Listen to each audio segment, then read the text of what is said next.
Hoje vamos falar de um tema que pode surpreender: higiene íntima feminina. Um assunto aparentemente simples, mas que requer conhecimento para evitar infecções e promover o bem-estar da mulher.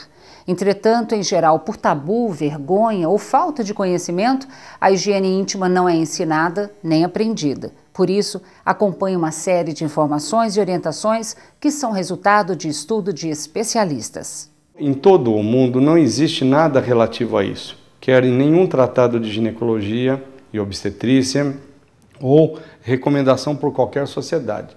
Existem artigos isolados. Em 2007, a sociedade, na Europa, os pediatras, conjuntamente com os dermatologistas, fizeram uma orientação dos cuidados da higiene, né, tipo higiene da área genital nas crianças, mas não tem nada em relação aos adultos. Isso fez com que a Febrasgo, convidando alguns dermatologistas, nos ajudassem a fazer um guia de orientação, que é o primeiro no mundo a ser feito. O Guia Prático de Condutas sobre Higiene Genital Feminina foi lançado pela Federação Brasileira das Associações de Ginecologia e Obstetrícia para orientar profissionais da área médica e de saúde e a população. O objetivo, segundo os especialistas, é o de auxiliar a mulher, em todas as fases da vida, a cuidar de si para que se sinta segura e confortável. Então, acho que o ginecologista deve partir do pressuposto de que boa parte das pessoas não sabe sobre isso. Ele não deve passar o sarrafo muito alto, achando que todo mundo já sabe aquilo e que ele vai chover no molhado. Deve abrir espaço para conversar sobre esse assunto. Eu acho que foi mesmo vendo as atitudes da minha mãe. Eu aprendi muita coisa com a minha mãe, porque minha mãe ela não tinha essa conscientização na época. Não, ela sabia, ela fazia a higienização dela, tudo, mas nunca chegou para mim e falou: Deise, você tem que higienizar desse jeito, dessa forma. Falar sobre os órgãos sexuais, dúvidas referentes à higiene, produtos de higiene adequados, distúrbios e odores nas partes íntimas, nem sempre é uma tarefa fácil, natural. As mulheres, na maioria, ainda ficam envergonhadas para discutir este assunto. E não raras vezes podem estar errando em determinados procedimentos por não saber ao certo como fazê-los. A gente vê, por incrível que pareça, nós estamos aí na era da modernidade, tudo muito moderno, a facilidade de comunicação é enorme, a gente vê eventualmente mulheres já de uma certa idade que nunca olharam para os seus órgãos genitais, têm vergonha de se olhar, nunca botou um espelhinho para ver como que é a sua anatomia. Seria importante as mulheres parar mesmo com esse tabu e se informar e ter uma melhor higiene, porque isso preveniria muita coisa e ajudaria no bem-estar das pessoas. Aliás, vamos aproveitar e lembrar como é composto o aparelho genital feminino. Então, a genitália feminina, ela tem diferentes partes, e o que muita mulher entende como vagina, na verdade, é a vulva. Então, a vulva é a parte externa da genitália feminina, que é constituída por pelos, por gordura, e tem uma parte intermediária, que seria um introito vulvar, que dá acesso à cavidade vaginal. Então, a vagina é toda aquela cavidade que vai da membrana inguinal até o colo do útero. É uma parte interna que a gente não vê. Só o ginecologista vê à medida em que coloca o espéculo para poder ter acesso a essa área. Então, quando falamos em higiene íntima, estamos falando da parte externa, que compreende monte púbico, elevação gordurosa revestida por pele, pelos, glândulas sebáceas e sudoríparas, grandes e pequenos lábios, clitóris, uretra, raiz das coxas, entrada da vagina, regiões perineal e perianal e ânus. A gente vê ainda mulheres jovens que não vão ao ginecologista, que têm vergonha, que têm medo, têm preconceito. E é mais um órgão, é mais uma parte. Como você falou, assim como você cuida dos ouvidos, você cuida dos dentes, cuida dos olhos, por que não cuidar do genital? Por que não ensinar os seus filhos a cuidar dessas partes? Fala, não, tem que limpar o ouvido, tem que escovar os dentes. E por que não tem que ensinar como lavar os genitais? É a mesma coisa, é mais um órgão. Então, vamos procurar esclarecer algumas das principais dúvidas que cercam o tema, a começar por compreendermos por que a higiene corporal é tão importante. Então, o nosso corpo produz habitualmente uma quantidade muito grande de células que estão mortas e que têm que serem eliminadas.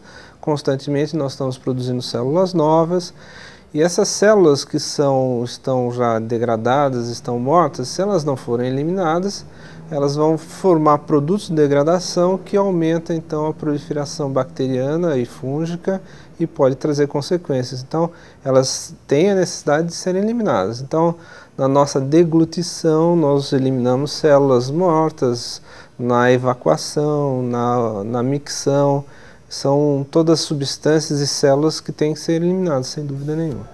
Existem no organismo humano milhões de bactérias e fungos que povoam determinadas localidades. Se elas estiverem em equilíbrio, estiver um ecossistema adequado, isso não é prejudicial, isso é normal, é aceitável.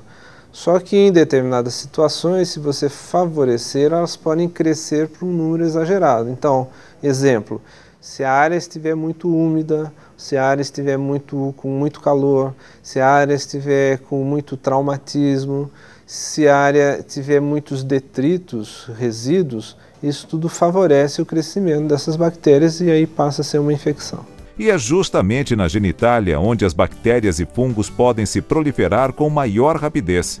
Há um suco interlabial, que nós chamamos, que é um suco que fica entre pequenos lábios e grandes lábios.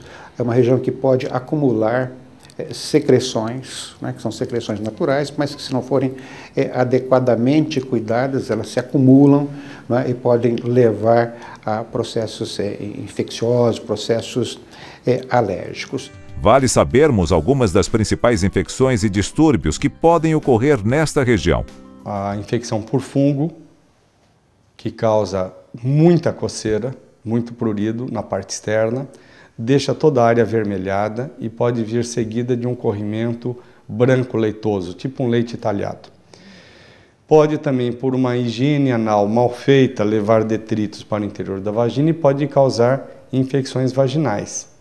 Infecções vaginais as mais diversas, né? Pelas mais diversas bactérias, podendo ser desde um corrimento esverdeado, um corrimento amarelado, com bastante odor, que traz bastante insegurança a ela. E pode causar todo um processo inflamatório na região externa da vagina, que é chamada de vulva, assim como na região perianal. Causar, inclusive, ao ter um relacionamento sexual, dor na penetração, né? Então, são aspectos bastante importantes que a mulher deve ficar alerta quando ocorre. E quando isso acontecer, não fazer um autotratamento, não se automedicar, e sim ao seu médico, ao seu ginecologista, para ele olhar, fazer um diagnóstico correto, se for necessário exames, e fazer o tratamento mais pertinente a ela. Portanto, fique atenta a alguns sinais que podem servir de alerta e indicar a necessidade de buscar auxílio médico. Coceira, ardência, irritação, odor forte e ou ruim. Sim, a qualquer sinal que eu possa perceber, ou de uma infecção, ou de um possível sinal para uma infecção, ou um mau cheiro, ou algum corrimento, alguma coisa assim, eu já procuro o ginecologista para me informar. O ideal é cuidar para evitar que qualquer tipo de infecção se manifeste. Para isso, é importante conhecermos mais detalhes sobre os fatores de proteção e como manter esse sistema de defesa funcionando bem. A pele que recobre todo o nosso corpo é um órgão prioritário nesse processo de proteção à saúde. Veja bem, a pele é o nosso principal órgão, é o maior órgão que nós temos.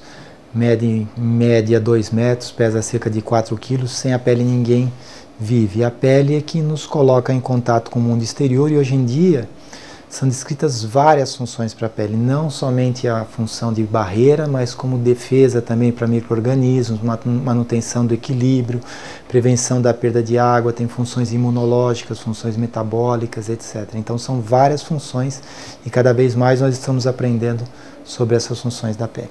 Mas há funções diferentes dependendo da localização, há variações de colonização microbiana a depender da área. E o pH também muda. O pH normal da pele do nosso corpo é ácido, variando entre 4 e 5,5 de acordo com a região do organismo. Esse pH ácido funciona como uma